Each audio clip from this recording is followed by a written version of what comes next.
Looking at Time Spy at extreme performance and turbo mode, we can see that the Claw has a clear advantage over both Ally devices here. And then we have Cyberpunk, which tells a completely different story.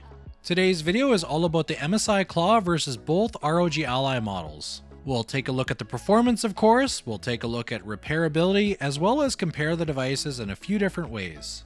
And now that you've got the plan, let's dive into it. We'll move on to some performance tests, but before we do that, some quick information is that all the drivers are up to date up to the time we're recording. Check the video description for more info. The results are 3 test averages to make sure that everything is as accurate as can be, and if you've watched previous videos, some game settings have changed so they may not compare directly. We'll start off with Time Spy at 20 watts, and here you can see the Claw is in the lead at 2808 with the Z1 Extreme just behind it and the Z1 Base lagging quite a bit behind. Once we go up to Turbo Mode and Extreme Performance, you can see that the lead is even further for the Claw, and the Base Z1 is about half the score of the Claw right now. When we jump over to the CPU test, however, at 20 watts, you can see that the Claw is actually in last place with the Z1 Extreme in the lead. And then you can see when we go to Extreme Performance and Turbo Mode that the Claw catches up. It's in second place for the multi-core, and all the single-core scores are very close. Now for the GPU test for Geekbench, you can see that the Claw and the Ally are close, but the Ally is in the lead with the base Ally at about half the score. Once we crank up the TDP, you can see that the Claw takes the lead and the Z1 Extreme right behind it. The Z1 Base is less than half the score. Looking at the synthetic benchmarks, it seems like the Claw is quite promising, but when we head over to gameplay, we'll start off with Forza Horizon 5. It tells a much different story.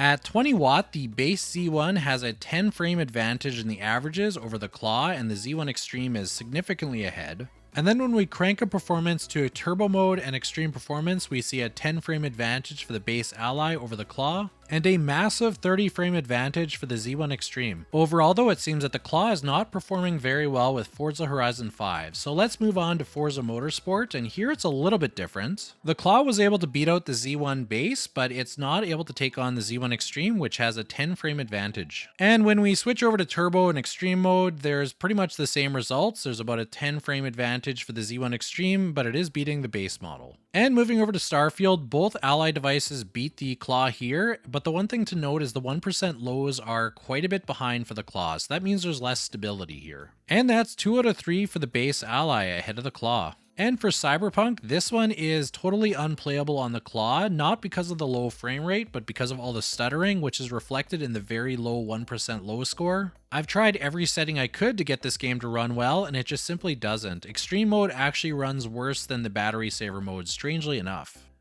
And as we head over to God of War, the base Ally and the Claw are pretty much neck and neck when it comes to the 20 watt performance, the Z1 Extreme with quite a bit of an advantage. And then heading over to turbo mode, you can see that it gains a little bit more over the base Ally, so it does beat that one, but does lag behind the Z1 Extreme. Overall, not bad for the Claw. And now for Shadow of the Tomb Raider, we have quite a bit of an advantage for the Z1 Extreme, but the Claw is ahead of the base Z1 in this one by just about 10 frames. And as we head over to Extreme Performance mode, the Claw gets a bit more of an advantage over the base Z1, but is still lagging quite far behind the Z1 Extreme. Now on to a couple games that do perform very well on the Claw. So the Claw is just a little bit behind the Z1 Extreme here and has about a 10 frame advantage over the base Z1, so it's doing quite well here.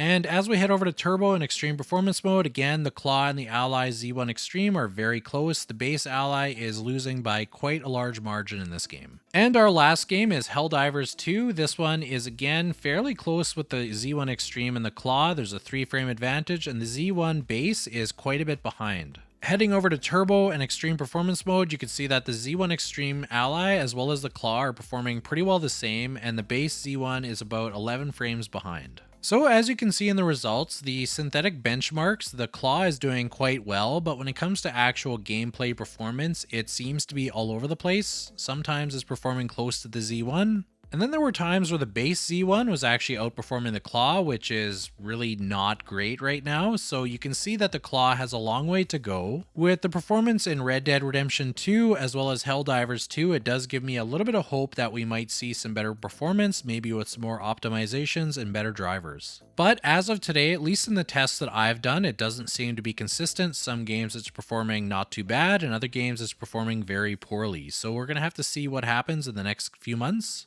Hopefully we'll get some more device optimizations and maybe some new drivers that can help this situation out, because right now it really doesn't seem like we're seeing the potential of what the Claw should be able to do. We'll do a really quick sound and screen test between the Ally and the Claw.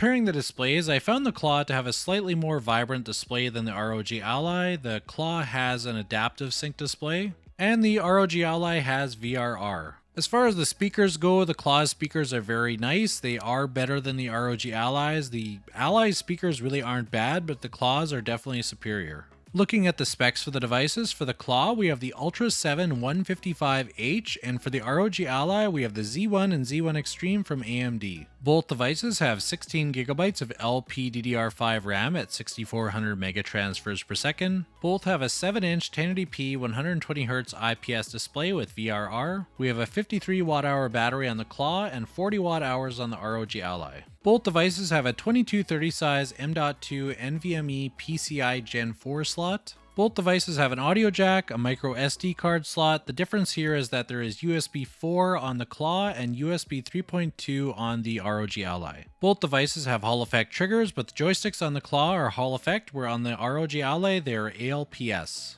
And lastly, both devices have a fingerprint reader.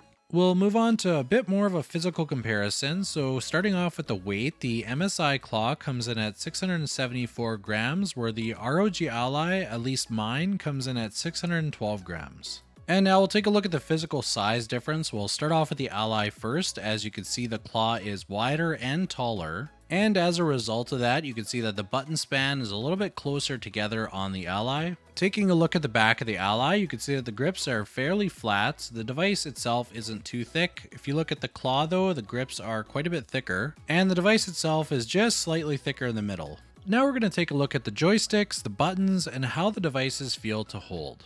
We'll first take a measurement of the button size. So the ROG Ally comes at 10.2 millimeters. And when we check the Claw, we can see that they're pretty much the same size at 10.27. And now comparing the analog joystick hole here, we can see that the Claw is at 16.15, and we find the same thing on the ROG Ally. The joysticks on these two devices are fairly similar. I did find that the dust cover had a bit of a thicker stem, but roughly the same range of motion as the Ally. Looking at the D-pads, they do look fairly similar, except some etchings on the Ally where they aren't present on the Claw. But looks is about all that they have in common because they do feel quite a bit different. The Claw is much tighter. Looking at the face button font, you can see that they look very similar. The Ally is a little bit more squared and the Claw is slightly rounded. But unless you look closely, you wouldn't know the difference. Probably the biggest difference is the bumper. The bumper feels really good on the Ally. You could press it anywhere and it will get an input. Where on the Claw, you can't press it on the left side because that's where it rotates. And it also has a bit of a mushy feel. I took apart the Claw to see what's going on, and you can see that the bumper actually rotates. That's how it presses the button. If you take a look at the actual button that's pressed, it's a tactile button that's covered in a membrane, so that's why it feels a little bit mushy, but at the same time clicky. The triggers are a little bit more shallow than the Ally,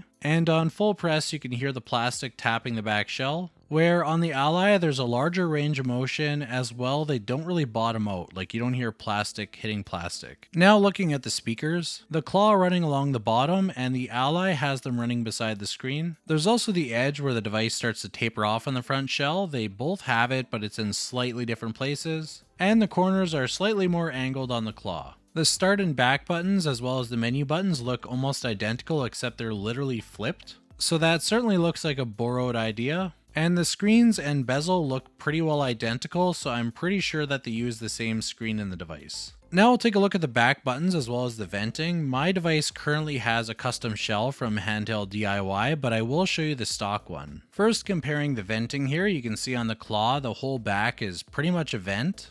So we're definitely not lacking there. Where on the Ally, they have the logo cutout and a little bit on the left. And while we're looking at the back here, you can see that the grips are significantly different between the two. There's a lot more to grip on the MSI than there is on the Ally.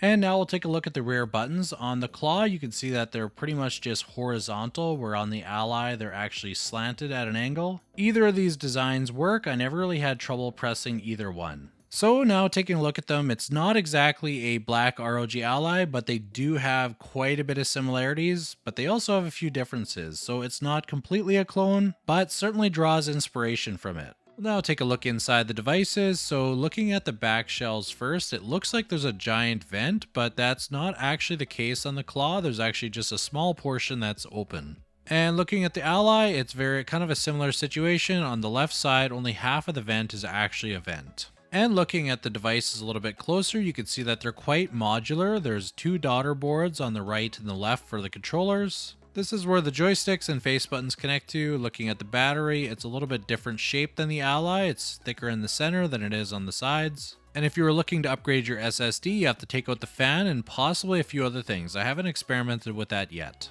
Now taking a look at the Ally, you can see again it's got two fans, two daughter boards on the side. The battery is a little bit different shaped, and underneath here is your SSD, so it's very accessible to replace. From the little bit of time inside the Claw and the Ally, I would say that I believe the ROG Ally is a little bit more user friendly as far as repairs go. For those wanting a closer look, I'll turn up the lights a little bit and then I can show you each part a little bit closer. Here's a closer look at the Claw internals.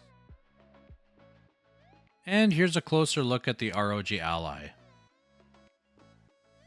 We'll go over quickly what you get in each device. So on the Claw, you get a warranty card, you get a starter's guide, as well as a quick guide. And pretty much the same thing on the ROG Ally, you get your instruction manual, warranty card, and a couple other things. And then taking a look at the charger for the Claw, it's a little bit unique here because we have our charging block here, as well as a cord that plugs into the wall and plugs into the block with a cloverleaf style plug-in. Then the block itself has an attached USB-C cord. And then taking a look at the ROG Ally, it's more standard. You just have your block and then a USB-C cord attached. This one is also a 65 watt hour. And then the one bonus accessory you get with the Ally is you get this little ROG stand, so you can put your Ally in it and sit it on the table so it stands upright. And that's a quick look at what you get in the box for both devices. So there you have it. That's the MSI Claw versus the ROG Ally Z1 and Z1 Extreme. The performance currently for the MSI Claw is not quite what we would hope. And with the ROG Ally going on sale regularly, both the Z1 Extreme and the Z1, it really is a better deal right now to pick up the ROG Ally on sale, or maybe wait till the Claw goes on sale in the future. For example, when I bought the Z1 base model ROG Ally, I got it for $319 in an open box special from Best Buy, so you can really get good deals on the Ally if you look for it. Having said all that, the MSI Claw is still very young, so there's a chance we could see BIOS updates, system updates, and graphic driver updates that will improve the device performance in the future. I personally will be keeping mine, so I'll keep you guys up to speed as this device progresses. I hope that you enjoyed this video, and thank you for watching.